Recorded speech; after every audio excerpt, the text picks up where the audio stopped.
身为一个全台走透透、深入体验在地客庄文化的背包客，来到台三线上北埔社区，听说这里的客家传统制饼结合当地盛产的水果桶柑，我背着背包穿越小村小巷，马上来一探究竟。我听说你们这里啊，有用在地的食材做的饼。对，这个时候正当季就是我们的桶柑，桶柑在北埔峨眉的产量应该全省之冠。然后我们有桶柑做的好吃的糕点，那不如我带你来去橘子园看看。我怀着兴奋又期待的心情来到了桶柑果园。台三线依山傍水的风景与四季如春的环境，清新的空气，清澈的水质，造就了甜美可口的桶柑。以较自然耕种方式的彭大哥正在整理果园，我前去询问桶柑的秘密。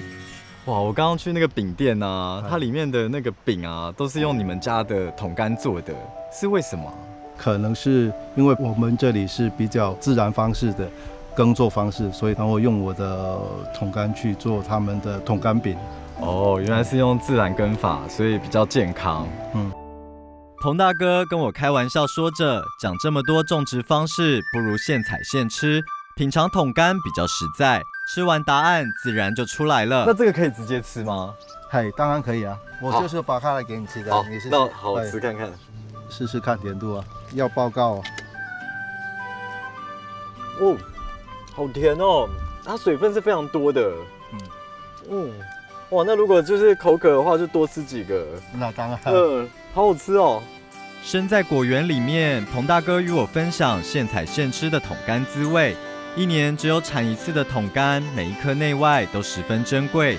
在果园里，我尽情享受采果乐趣，带着彭大哥的丰收喜悦，回来找邱大姐制作在地客家桶柑饼。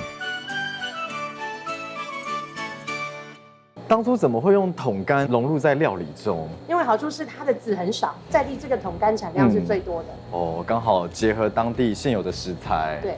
然后做出当地比较特有的一个美食，是用在地特色的食材来做我们的糕点。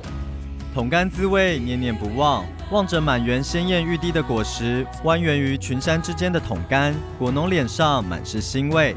亲身体验果农生活，以在地桶柑当原料，享受果园幸福甘甜的在地好滋味。